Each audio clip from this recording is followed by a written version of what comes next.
Team Lags Badong Ratilis po. Pag-uusapan natin ngayon, ito po, no, sinisi ni Auntie Claire ang pagkakabaon sa utang ng Pilipinas dito po kay Pangulong Duterte. Grabe talaga to. At saka babanatan din po natin itong literal po na pagkaunawa ni Auntie Claire dito po sa sinasabi na hindi marunong mag-computer si BP Sara. Hindi raw po marunong mag-computer. Bakit daw tatakbong presidente? Antindi po talaga, no? Literal po ang mga meaning. Alam niyo po yung mga literal na meaning. Pag sinabi po nating kunwari po, no? Kung sobrang literal po yung kapakahulugan natin sa mga bagay-bagay, pag sinabi po na time is gold, puta, baka minahin na po natin yung orasan para sa paghanap po ng ginto. Napaka-literal po ng ating pambansang kahihiyan. Yan na po. Okay, Larry Gadon, top 10 sa pinakamalalaking pasweldo ng pamahalaan. Grabe po talaga, no? Kumusta naman ang achievement ni Gadon? Okay, Remulla, Tokhang, hindi po. Tokhang didn't work. Mas maganda raw yung ginagawa nila ngayon na anti-drugs campaign. Ayos. At si Rowena Guanzon, hinamon po ang NBI. Alam nyo naman pala kung saan gumagawa ng mga peking pera. Bakit hindi nyo ipahuli? Okay. At marami pa pong balita, pero bago yan, kung bago ka pa lang dito sa ating channel, mag-subscribe ka na. Dahil ito lang ang tanging channel na may kinikilingan, may pinapanigan. Una sa balita, huli sa impormasyon, kaya ano pang hinihintay nyo? Pindot na, okay. Pag-usapan po kagad natin. Agad-agad. Ito po, lumabas po tong top 10 ng pinaka highest paid sa cabinet secretaries. Ano lang po tayo, bago po pala tayo, no? Mag-likes, mag-subscribe, at mag-share po nitong ating video para marami pong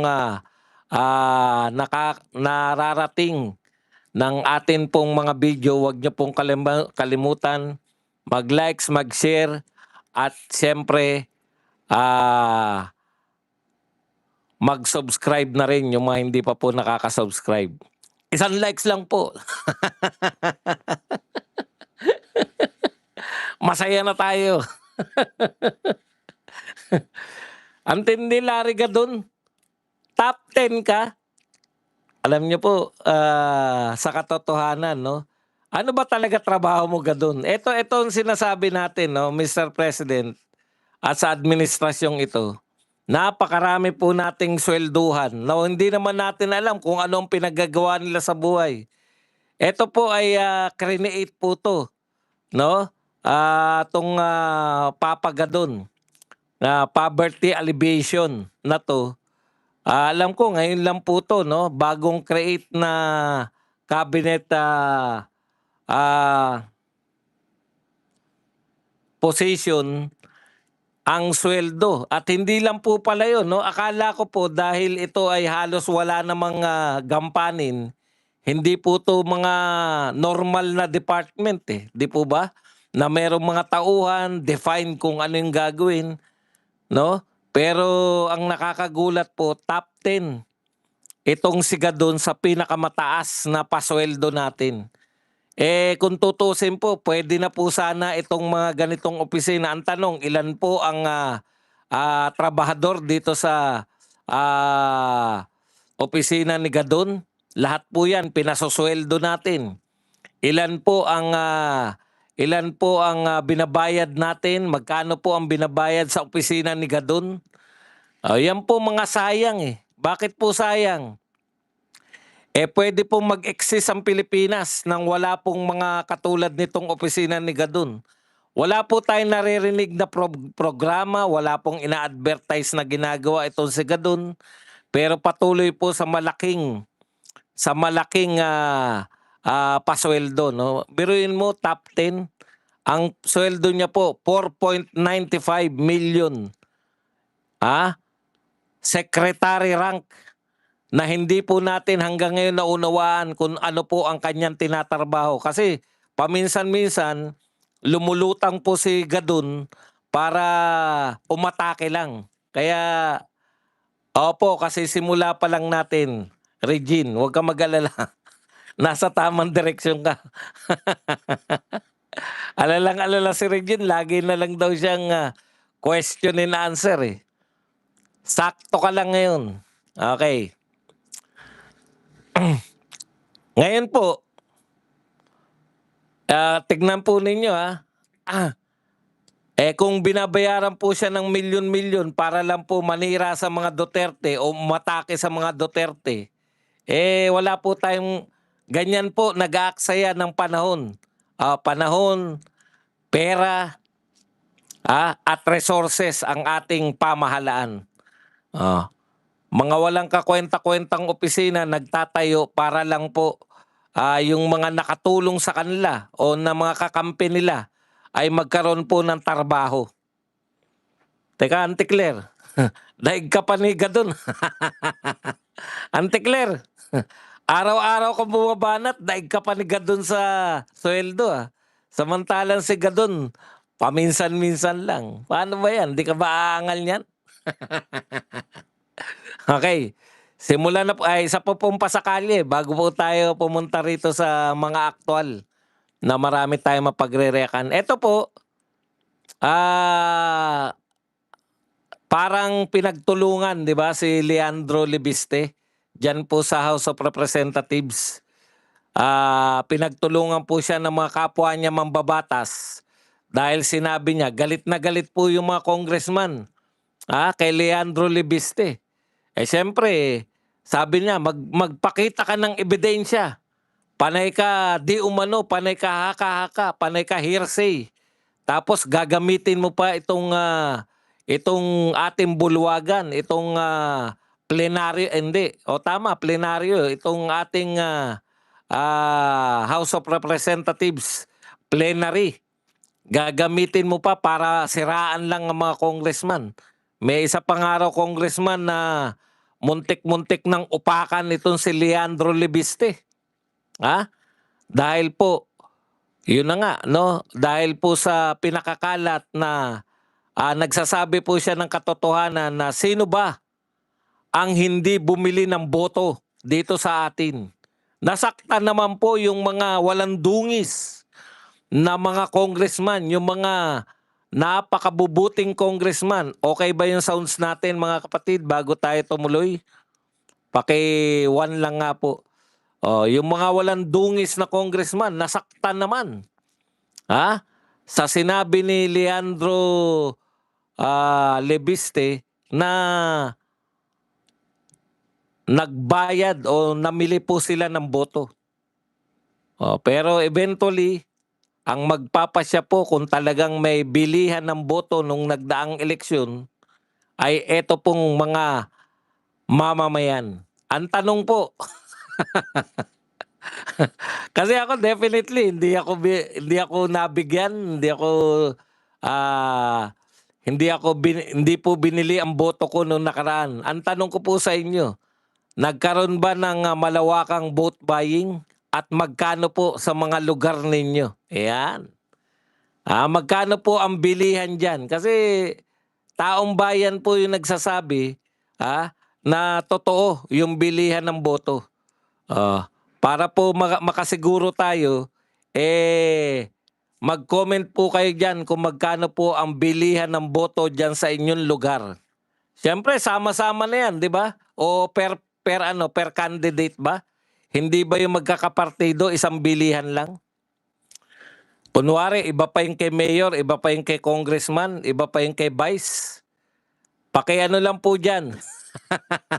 Paki-comment lang po kung saan lugar at magkano ang bentahan. Para alam natin kasi wala akong kaididiya. Sabi ni Leandro Libiste, sigurado siya na nagkabayaran, na namili ng boto.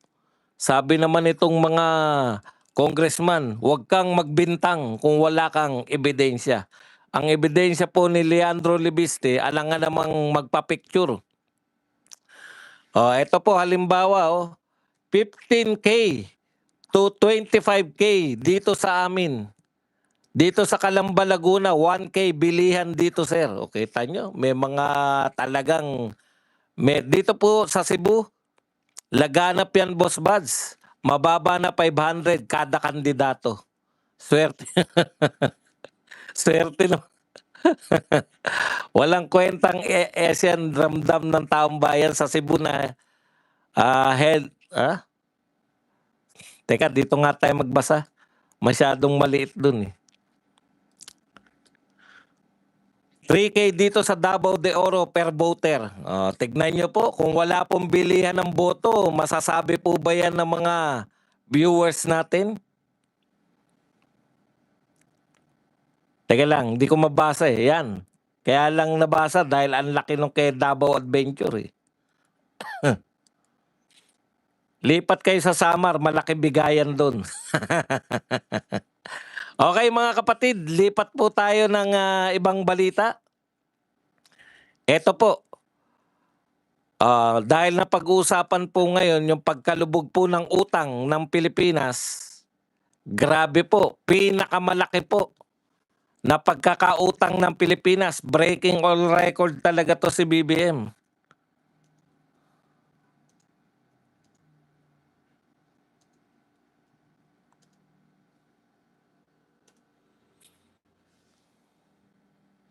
Okay. Ang Pilipinas po as of March 2026, so hindi pa po kasama yung April, yung inutang ng April at Mayo, no? Ang Pilipinas, yung first 3 months ng 2026 ay mayroon na pong pagkakautang na 18.49 trillion pesos. Ito na po ang pinakamalaking pagkakautang ng Pilipinas. Ayan, ulitin ko, 18.49 pesos. Trillion pesos. So ayon po kay Auntie Claire, ito po, tandaan po ninyo, sa June po o July, mag-aapat na taon na po ang Pangulo na nakaupo bilang presidente ng Pilipinas. No? Ayon pa kay Auntie Claire, kaya daw tayo nabaon sa utang dahil kay PRRD pa rin. Anak ng tinapay, hanggang kailan nyo? Hanggang kailan nyo isisisi kay PRRD ang lahat ng kasalanan ng problema ng Pilipinas? Si BBM na po ang nangungutang, ang may kasalanan pa rin si PRRD. Pakinggan po natin to si Auntie Claire. Mula po sa balita ng SMNI.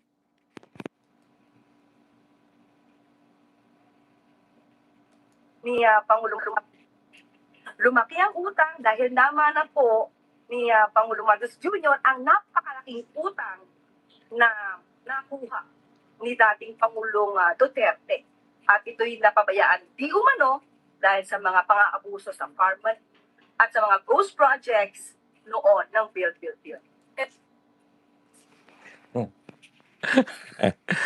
Kaya ka nasasabihan na pambansang kahihiyan eh. Kahihiyan ka namin talaga eh. 4 na taon po nangungutang si Pangulong Marcos. Ang sinisi po niya sa pangungutang ni Marcos ay si PRRD pa rin. At meron pa pong di umano dahil sa Parmali at di umano dahil sa mga ghost project ng build.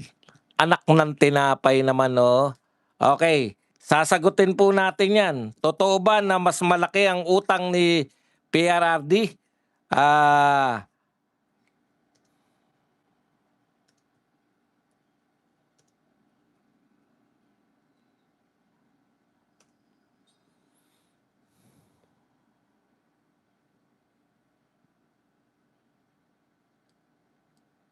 Okay. Eto po isa-isahin po natin. Una pong bintang ni Auntie Claire. Kaya naman tayo nagkautang dahil minana lang yan kay PRRD. So ito po in comparison. In comparison po, first 4 years, siyempre hindi pa po nakaka-6 na taon tandaan nyo, wala pa po tayo hindi pa po nakaka-4 na taon, mag-4 na taon pa lang. Pero sa first 4 years ni Tatay Digong, ang dinagdag niya sa utang, ibig sabihin, may utang na tayo dati, nagdagdag po si Tatay Digong ng utang ay 3.10 trillion. From 2016 to 2020. Samantalang kay Marcos Jr., 5.34 trillion na po. So mayroon pong 2.24 trillion na mas maraming utang si BBM kaysa kay Tatay Digong sa first 4 years. Pero ano po naganap sa first 4 years ni Tatay Digong? Naganap po yung tinatawag nating golden age of Philippine infrastructure. Kabi-kabila po yung mga infrastructure na napagawa, no? Sangkatutak na tulay, sangkatutak na airport, sangkatutak na seaport, sangkatutak na highway, sangkatutak na skyway, etc., etc. Kay BBM po ba, meron po bang may pagmamalaki na malakihang mga infrastructure project? Meron po.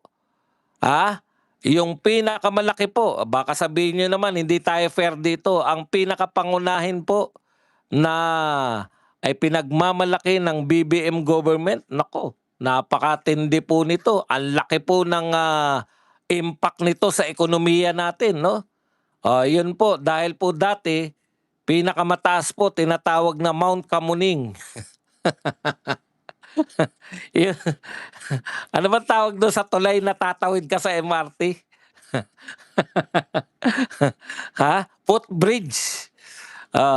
Kay Tatay Digong, ang dami. Airport, seaport, skyway, ang lalaking mga tulay. Marami pa dyan, regalo ng China. Wala tayong binayad. Katulad po ng nariyan sa Davao. Yung ano na nga yung bridge, Bukana Bridge ba? At saka yung nariyan sa Intramuros. Libre po ng China yan. Bukod pa po dyan, sangkatutak talaga. May sisilix, etc., etc. Napagawa pa yung Boracay, napalinis pa yung Dolomite Beach, napalinis pa yung Boracay. Naku, napakarami po talaga. Kay BBM, yung Kamuning, footbridge. Kamuning footbridge po. Okay ba?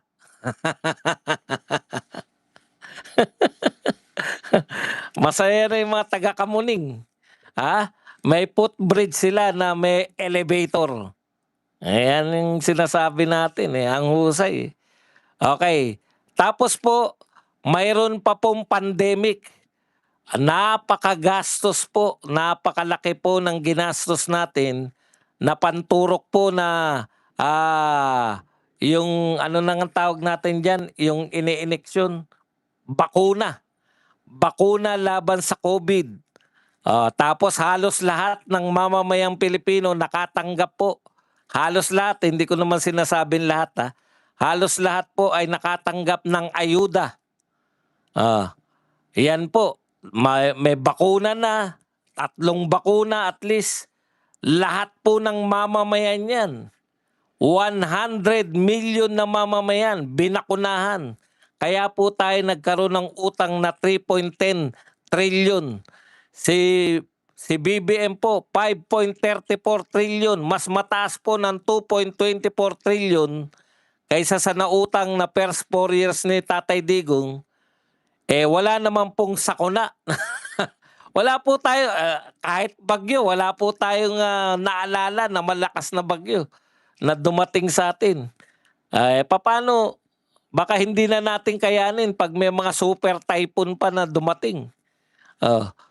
Mga baha po, imagine niyo sangkatutak ang ating flood control projects pero sangkatutak po ang namatay sa baha ng panahon ni BBM. Walang pandemya, walang malalaking proyekto, pero napakalaki paglalaki ng utang. Yan po ang sinasabi ni Anticler. Ang may kasalanan ng utang ni Marcos ay si Tatay Digong pa rin. Kalokohan. Kaya talagang ikaw, totoo ang sinabi, no? Totoo po ang sinabi ni BP Sara na ikaw, Anticler, masyado kang papansin at ikaw ang pambansang kahihiyan ng Pilipinas. Akalain nyo, tinatanong ka sa utang ni Marcos, bakit tayo nagkakautang? Wala namang malalaking proyekto. Natenga pa po, sa totoo lang yung malalaking proyekto na itutuloy na lang. Hindi matuloy-tuloy. Nanghihinayang ako kasi ang laki na po ng tinakbo ng LRT7. Mula po sana yan dyan sa EDSA, papunta ng San Jose del Monte. Konti na lang po idadagdag eh. Kay Tatay Digong nakarating na ng SM Fairview eh. Hindi pa po na idagdag. Lagpas na po ng SM, malapit na po sa San Jose del Monte. 4 na taon na, hindi pa po nadugtong hanggang ngayon. Saan po napupunta yung pondo? Alam niyo po, yan pa po, isa pa yan yan pong subway. Alam niyo ba kung bakit mabilis yung pagtatrabaho ni Tatay Digong? Yun pong mga pondo, yung tinatawag natin pantapat ng pondo, kung inutang man yan, may pantapat na pondo yan, pambili ng mga right of way. Tinanggal po ng gobyernong ito para ilagay lahat sa flood control. Yan ang katotohanan, Anticler. Kaya pati yung subway, pati po yung mga subway natin, hindi po matuloy-tuloy. Paano? Walang mga right of way. Walang pondo. Inuna kasi yung flood control projects. Dahil sa flood control, maraming pera, maraming nagkapera, maraming deliver ng maleta. Tapos ang may kasalanan, Anticler, bakit nagkautang ng malaki si Tatay Digong pa rin? Hindi na po namin kayang tanggapin yan. Nakakahiya na po ang Pilipinas. 4 na taon na nungkulan itong kasalukuyang gobyerno. Pero may bawi naman po si Mr. President. Mr. President, ano pong masasabi nyo sa presidency nyo? Ngayong unang 4 na taon, hindi ako nagsisisi na naging presidente ako. Yan po ang sagot ni BBM. Anak ng tinapay Ang lagay ikaw. Ang lagay ikaw pa pala ikaw pa pala ang kung magsisisi ka o hindi. Sising-sisi po kami. Huwag ka mag-alala, Mr. President, kung ikaw hindi ka nagsisisi, kami po sising-sisi. Ang tindi. Okay. Eto po, may umaangal na poging-poging congressman. Eto po ang congressman na poging-pogi. Sana ba yun? Umaangal? Ay, teka, meron pa ba tayong di nasasagot? Parmali daw.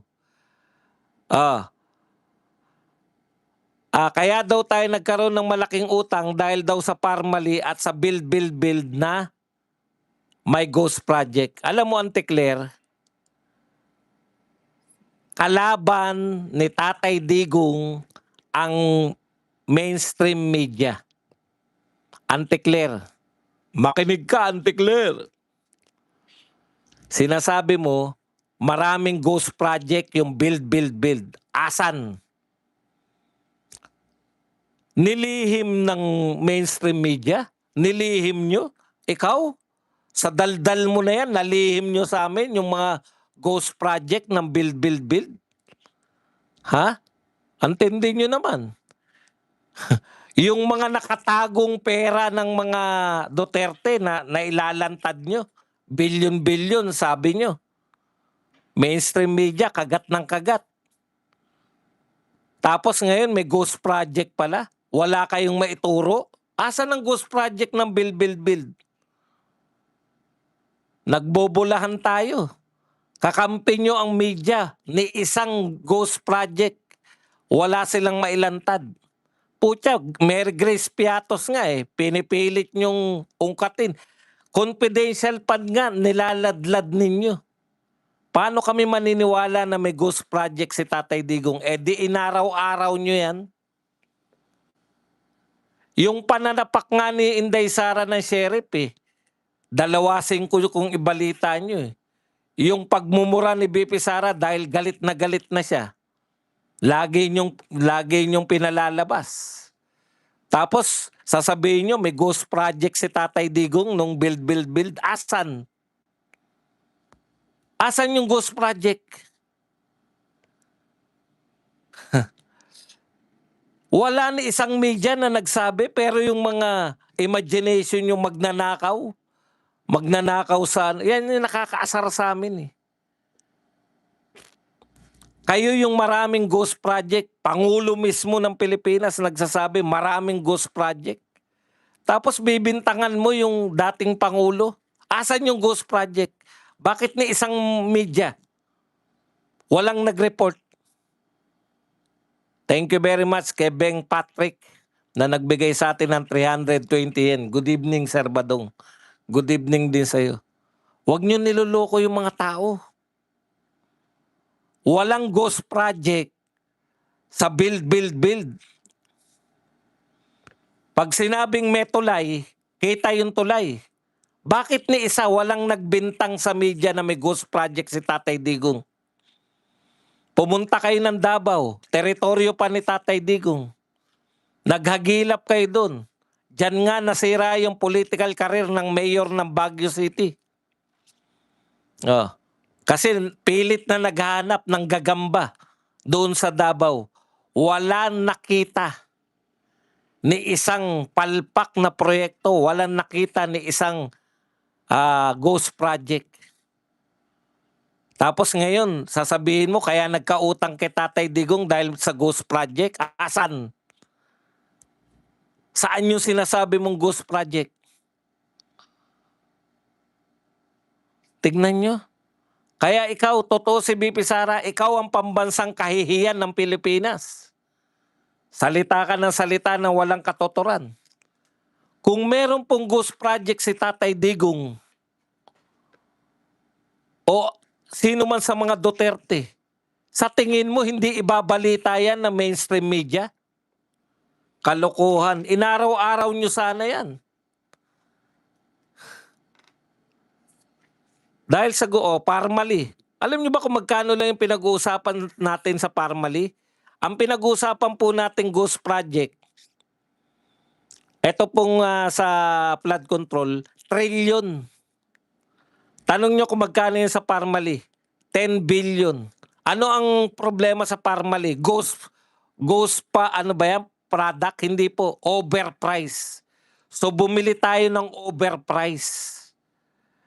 Halagang 10 billion, binili raw natin ng overprice, sabi ng mga inampalan. O demanda nyo yung mga Parmali, hindi naman gobyerno yung Parmali. Demanda nyo yung kasabwat. Pero 10 billion lang yan. Hindi pa yan lahat Yung 10 billion na sinasabi, yan yung kabuuang binili. Pero, ang overprice dyan, merong na-produce hindi po yung ghost mga face mask, hindi po ghost face mask, ghost PPE. Kung hindi overprice lang, mataas daw yung presyo ng Parmali. Demanda nyo, wala kaming pakialam. Pero 10 billion lang yan. Yung 805 billion, siguradong nakaw kasi pinamimigay nung 18 Marines. Ang pinamigay nila na kickback. Kickback na to 805 billion. Ikumpara nyo po, yun pong 10 billion ng Parmali, ano pa po yan? Hindi namin pinagmamalaki. Talagang ganyan. Kung nakalusot yan, may magnanakaw dyan, dapat nyo ikulong. Puta, 4 na taon na kayo, wala pa kayo napakulong sa Parmali. Kung totoo sila nag-overprice. O may nakakulong na raw yata. O di yun, tagumpay. Yan yung punto natin, no? Lagi niyong sinasabi, nangutang kayo dahil kay Duterte. Utot nyo. Mas malaki na nga utang nyo kay Duterte. Kay Duterte, may build. Sasabihin nyo, Ghost, walang tulay. Panahon ni Duterte, nagkatulay. Tapos sasabihin nyo, Ghost, ituro nyo yung Ghost Project. Ang dami nyong media. O hindi ako naniniwala na may Ghost Project si Tatay Digong kasi inaraw-araw sana nila yan. Yun ngang Dolomite Beach, dating basurahan, dating taihan ni Redon. O ngayon, pasyalan na. Pinoproblema nyo eh. Inaraw-araw nyo eh. Tuwing umuulan, mukhang tanga yung mga GMA7, ABS-CBN, nakaparada sila doon, TV5. Yung mga cameraman nila nakahanda. Kasi akala nila pag umulan, tatangayin yung beach. Puta, bugok ang puta. Hawak namin ang beach. Tatangang puta. Yan ang media natin. Kung yun ngang magandang proyekto na Dolomite, nagagawa nyong sabihin na paninira ng kalikasan. Sabi nila, paninira ng kalikasan yung Dolomite eh. Tanginang paninira ng kalikasan yan. Kung ganyan po ang paninira ng kalikasan, yung mga basurahan, naging pasyalan, yan ang legacy ng mga Duterte. Sulit ang inutang natin. Walang umaangal nung panahon ni Duterte sa utang dahil kitang-kita nila. Ang mga tao po, pag nakita mo yung pinagpaguran mo, yung inutang mo, nakita mo, walang tulay, nagkaroon ng tulay. Alam niyo po, sabihin ko sa inyo, nasa vlog ko yan. Unang biyahe ko dyan sa Skyway na yan, mangiyak-ngiyak ako eh. Hindi ko makita. Estudyante ko, araw-araw ko natatraffic mula Balintawak hanggang dyan sa Bonifacio. Totoo po yan. Mula Balintawak hanggang Bonifacio, traffic po dyan. Tapos biglang-bigla, oh. Di ba? Nasa taas ka ngayon, Skyway, talagang ramdam mo na yung asenso kay Tatay Digong. Ayan, may pinuntahan yung mga inutang, pero eto. Tapos sisisihin, bakit po, ano masasabi nyo pinakamataas ang utang? Lahat po ng wars. Pinakamalaking utang, pinakamababang piso, pinakamataas na inflation. Lahat.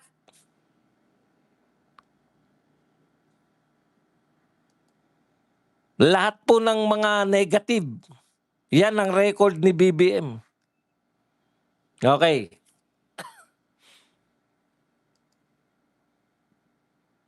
Punta po tayo sa iba pang balita. Meron pa rito eh. May kasunod pa yun eh. Kaya lang, ano natin. Pakinggan uli natin. Meron din ako nadinig, parang nabasa ko na isa sa kanyang mga sinabi na ang Pangulo daw ay hindi nagtatrabaho. We're talking about trabaho. Sabi niya, hindi daw nagtatrabaho ang Pangulo. Kaya nga nakakalungkot. Pinanin niya na hindi siya marunong gumamit ng computer. Ginagamit lamang niya ang pinakamahal yata na laptop. Gamit lamang ito sa kanyang pag-zoom. So, Okay.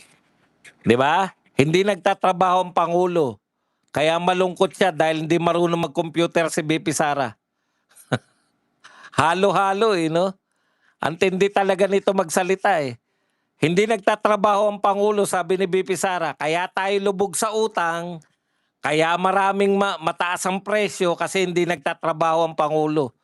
Ang banat naman niya, hindi kasi marunong mag-computer si BP Sara eh. Kaya, alam mo, una, Anticlair, wag mong i-take na literal yung hindi marunong mag-computer. Ngayon, ang dating po sa mga troll, pinalalagana po ngayon, magpe-presidente, hindi marunong mag-computer, illiterate. Computer illiterate na bigla eh. Tumaas na eh. Tuloy natin muna bago mabwisit tayo rito sa tukmol na to. Again, hindi niya alam ang nangyayari, kung anong tinatrabaho ng Pangulo. Kita niyo naman po, kayo po nandito ngayon for the ASEAN Summit. Ang Pangulo po ay nagtatrabaho. Bago pa pumunta ng Cebu, nakita niyo naman po. Okay. So, ganito po yan. No? Totoo naman po. Pwede naman po nagtatrabaho. Sabi mo nga, di ba? Hindi na natutulog ang Pangulo sa pagtatrabaho. Thank you very much po kay Beng Patrick sa padoble. Guwapo nyo po sa hairstyle nyo ngayon. Ano po yan eh? Hairstyle po yan eh, ano. Pinagaya ko po, idol ko kasi si Sendanya eh. Yung kay Sendanya po, yung tabingi po. Hindi. Hindi. Natulog po ako pag gising. Maraming salamat, Beng Patrick, sa padoble. Okay, tuloy po natin. Eto na naman si Auntie Claire, nagtatrabaho ang Pangulo. Hindi naman po yan usapin na nagtatrabaho ang Pangulo eh. Baka nga, hindi po lahat ng masipag. Alimbawa po, ng kasipagan na pagod na pagod ka. Naglakad ka mula Makati hanggang Baclaran. Pwede ka naman sumakay. 'Di ba? Yan yung punto. Baka napapagod yung Pangulo, hindi natutulog yung Pangulo sa katatrabaho, pero palpak naman yung tinatrabaho niya. Hindi po ba? Yan yung problema po natin. Baka naman, hindi naman angkop yung tinatrabaho ng Pangulo sa kanyang dapat trabahuhin. Kasi kung nagtatrabaho ka, lubog pa rin tayo sa utang, mataas pa rin ang presyo ng bilihin, wala pa rin mga trabaho mga tao, mababa pa rin ang sweldo. Wala pong silbi yung pagtatrabaho natin. Minsan po dapat hindi lang po sapat yung magtrabaho ng masipag eh. Lagi pinagmamalaki kasi ni Auntie Claire, napakasipag po ng Pangulo na ang sipag umikot, mamimigay lang ng ayuda siya pa. Si Tatay Digong po ba nakita nyo namigay ng ayuda? Kasi po minsan, hindi po yung sipag lang. Kinakailangan po epektibo ka rin. Dapat alam mo rin yung ginagawa mo. Ang sipag nga, bigay lang ng bigay ng ayuda. Hindi talaga natatrabaho. Diyan po sa problema sa langis, naayos na ba natin yung supply natin? Bibili na ba tayo sa Russia? O one time lang yun na pagbili? Saan pa tayo bibili ng mga ibang langis? Makikipag-deal na ba tayo sa China? Huhukayin na ba natin yung mga langis dito sa mga pinagtatalunan nating teritoryo? Yan yung mga question eh. Dapat handa tayo riyan sa mga yung pangmatagalan. Panay lang kayo, ayuda. Personal pa, namimigay, pupunta doon sa lugar, bibigay ng ayuda. Hindi po ganyan. Si Tatay Digong po, kahit hindi siya magpunta roon, kung merong bagyo, kung merong mga kalamidad, nagtatrabaho na po yung buong gobyerno. Nakahanda na po bago pa dumating yung bagyo.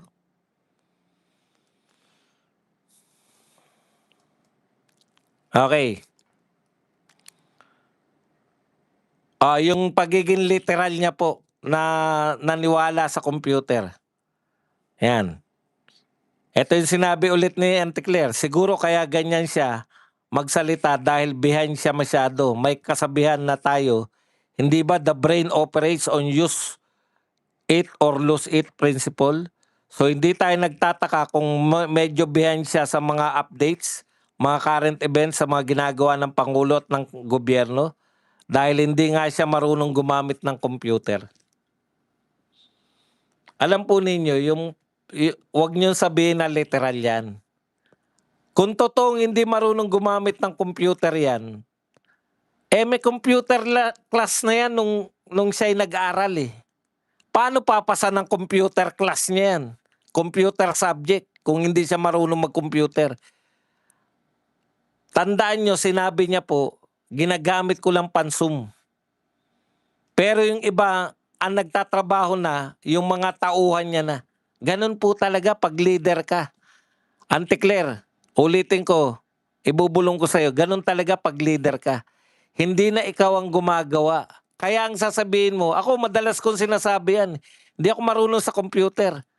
Meaning ba hindi ako marunong sa computer? Na literal, hindi po. Ang ibig sabihin, may tauhan kami na gagawa niyan. Yan yung sinasabi natin. Magpe-present tayo. Yung pine-present ba ni BP Sara, sa tingin nyo siya yung gumawa? Meron na siyang tauhan dyan. Yan yung meaning nung hindi siya marunong sa computer. Hindi po tamad ang tawag doon. Marunong ka mag-delegate, correct. Pag de-delegate po yan ng tao. Pag ikaw pa rin po ang gumagawa ng wala ka matatrabaho bilang Vice President. Pag nasa taas po kayo ng posisyon, no? Hindi po pwedeng ikaw pa rin yung gagawa ng trabaho ng clerk. Kaya pwede pong mangyari yun na talagang hindi na updated si BP Sara kung paano. Ako nga sabi sa inyo yun pong para lang po magka-ideya kayo kasi kung hindi po kayo leader, akala nyo ang gagawa pa rin ng mga presentation, Vice President pa rin. Yung gagawin po ng tauhan niya ng 1 oras, 1 linggo niyang gagawin kung siyang gagawa nun. Sayang yung oras. Hindi ka naman binoto para gumawa ng presentation.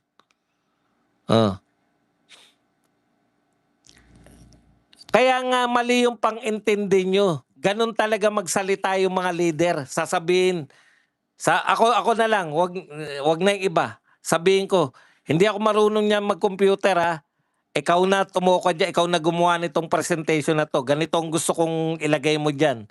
I-present mo kung ilan yung estudyante, kung ilan yung classroom natin, kung ilan yung, ano yung sukat. O, bahala na yung ron. Puta, kaya mo bang gawin yun? Baka yung i-computerize mo lang yung mapa ng eskwelahan halimbawa. O, mahirap. Kung ako gagawa nun, puta, 1 buwan ko nang ginagawa yun. Yun yung sinasabi ni BP Sara na hindi siya marunong mag-computer. Hindi yun literal. Kung hindi marunong mag-computer yan, bibili ba yan ng personal laptop? Bibili ba yan ng personal laptop?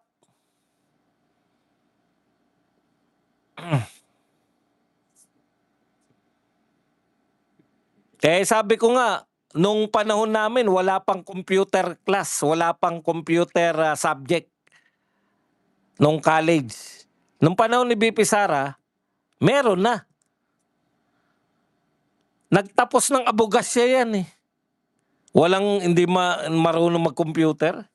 Baka panahon ni BP Sara, computerized na yung pag-aaral ng mga kaso-kaso.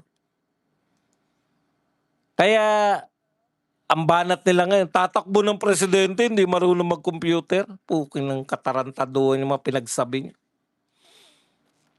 Okay. Sagot pa tayo. Yan ang trabaho ko. Sagutin yung mga banat nila. Para kayo naman, eto naman si Leni. Leni Robredo for President. Lenisin natin ang Pilipinas para malinis na gobyerno. Leni Robredo. Leni, kailan ka? Ano ang posisyon mo sa flood control, corruption? Dehin bokike yung Leni Robredo nyo. Di ba? Iboboto namin si Leni Robredo. Hindi nga nagsasalita sa corruption yan eh. Ibig sabihin, kung salita pa lang, hindi na, at least si Lacson kahit walang ginagawa, nagsasalita laban sa corruption. At least itong si BBM, sinasabi niya ayaw niya ng corruption. Eto, wala nga sinasabi yan tungkol sa flood control corruption eh. Iboboto yan ng Pilipino, ano mangyayari? Hindi niya nakikita na may corruption. Therefore, tuloy-tuloy ang corruption under Leni's leadership. Kung mananalo si Leni, tuloy lang lahat yung mga magnanakaw. Hindi niya nga tinutuligsa eh. Salitaan pa lang, hindi niya na tinutuligsa. Paano pa yun sa aktual? Di ba?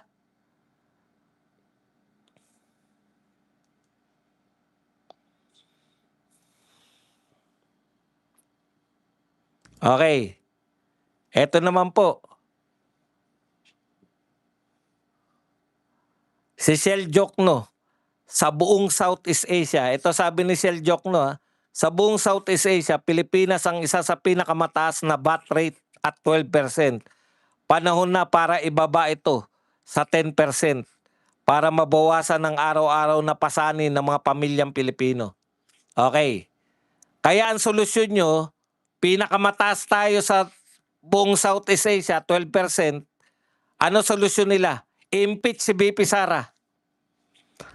Kung yung oras na ginugol ninyo para ma-impeach si BP Sara, inukol ninyo sa pagresolba ng mga problema. Alam nyo naman yung mga problema pala eh. Mataas ang presyo dahil tayo po pinakamataas na VAT. Eh, imbis na ibaba nyo yung VAT, inuna nyo pang impeach si BP Sara. Daig pa pala natin ng Japan, no? 10% lang ang tax. Inuuna nyo impeachment ni BP Sara eh. Diyan kayo nakapokus lahat eh. Congressman kayo, baon tayo sa utang. Impeach natin si BP Sara, yan ang solusyon. Mataas ang presyo ng langis, impeach si BP Sara.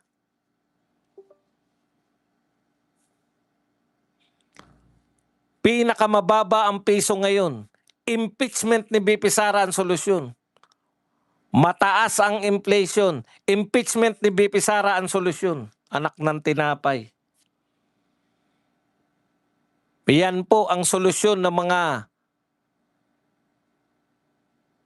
alam nila problema ha?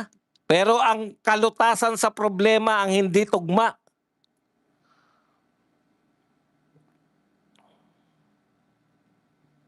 Okay, eto pa isa. Usually shows are canceled because they do not rate, but Aliw Broadcasting Corporation has canceled its top-rated show. Average 50K per episode versus Karambolas 2K. It's all about money and political pressure. But we will not be silenced. We shall survive and prevail.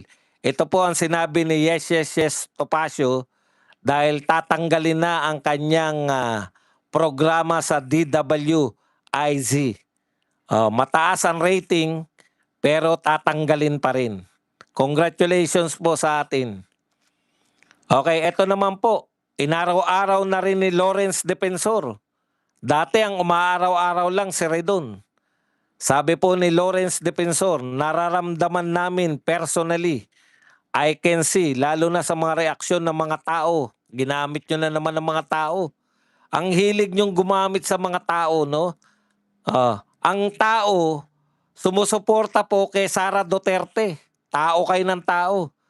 One matatag talaga ang ebidensya. When they say that this is a fishing expedition, that's wrong. Because the net is already full. Ayan. Hindi po totoo na sila'y nag-fishing expedition. Ang totoo daw po, matatag ang kanilang ebidensya laban kay BP Sara. Matatag? Matatag ang ebidensya? Tanong, bakit ang pangunahin ninyong testigo si Madriaga at si Trillanes kung matatag ang ebidensya nyo? Bakit si Madriaga at Trillanes? Ang dami ng kasinungalingan ni Madriaga. Si Trillanes hindi naman involved. Testigo nyo. Paano nalaman ni Trillanes ang lahat ng bagay? Tauhan ba siya ni BP Sara o ni Mans Carpio o ni Tatay Digong? So, sa madaling salita, lahat ng testimonya ni Trillanes, kung tayo'y abogado, matatawag na hearsay lahat. Wala siyang personal knowledge. Di po ba? Si Madriaga. Alam niyo po, ang problema kay Madriaga, hindi pa po siya nako-cross-examine. Di ba? Ang sabi po ng lahat na nakakaalam, ang testimonya po ay magiging makatotohanan lang kung dumaan sa cross-examination. Pag ang isang testimonya hindi pa dumadaan sa cross-examination, wala pong silbi yan ayon sa batas. Hindi pa nga dumadaan sa cross-examination pinabulaanan na ng taong bayan. Sabi niya, nagregalo siya ng kay BP Sara ng painting. Lumabas yung pintor na totoong may picture si BP Sara, yung painting niya nakalagay. Ano sabi? Hindi ako scholar ni Madriaga. Paano siya magiging scholar? Gaisano pala yan. May-ari po yan ng mga Gaisano Mall. Mga Visayas at Mindanao, alam po kung ano yung Gaisano Mall. Siyempre tayo dito sa Kamaynilaan, hindi tayo pamilyar. Pero yung mga taga Visayas at Mindanao, alam nila kung ano yung Gaisano Mall.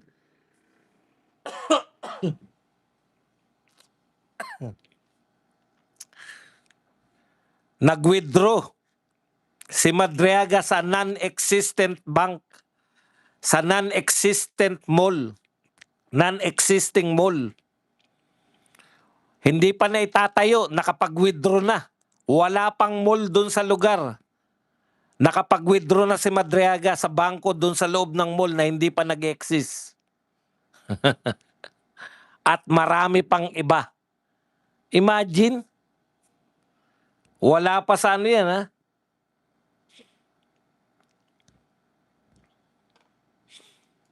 Kaya sasabihin mo, matatag ang ebidensya nyo.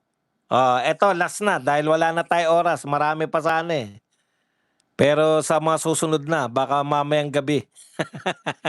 Kahit gabi na ngayon, may Alam nyo pala, sabi po ni Guanzon dito kay Matibag, alam nyo pala na paggawaan ng peking pera sa rekto, bakit hindi nyo hinuli? Rowena Guanzon, hindi nga nila hinuli. Nagpagawa pa sila Ikaw naman, no? Nice one. Di ba? Paggawaan ng peking pera, nagpagawa po ang NBI. Siyempre, abogado to si Rowena Guanzon Kasi ako nung narinig ko, di ba, naniwala tayo kay nga no, sanggaling yung 75 million na yan kung wala ng pera si Martin. Sinagot ni Matibag, di ba? Sabi ni Matibag, sabi ni Matibag, nagpagawa nga kami, hindi naman po pera yan Kita nyo po, parehong-pareho kasi sa rekto namin pinagawa yan. Binanatan niya kasi si Guanzon Sabi niya, kahit po mga abogadong magagaling, hindi po nila alam yung mga operation sa field. Tama naman yun. Kaya binanatan niya, pinangalanan niya si Guanzon Sabi niya, tulad ni Atty. Guanzon, binueltahan siya ni Guanzon. Alam mo pala na may paggawaan ng peking pera sa rekto. Bakit hindi nyo pahuli? Yan lang po ang ating topic. Pwede na kayo magtanong, magbigay na reaksyon. At higit sa lahat, pwede po kayong magpakape. Yan. Boss Bats, bakit si Xi Jinping at Trump sa ASEAN Summit? Wala. Wala sa ASEAN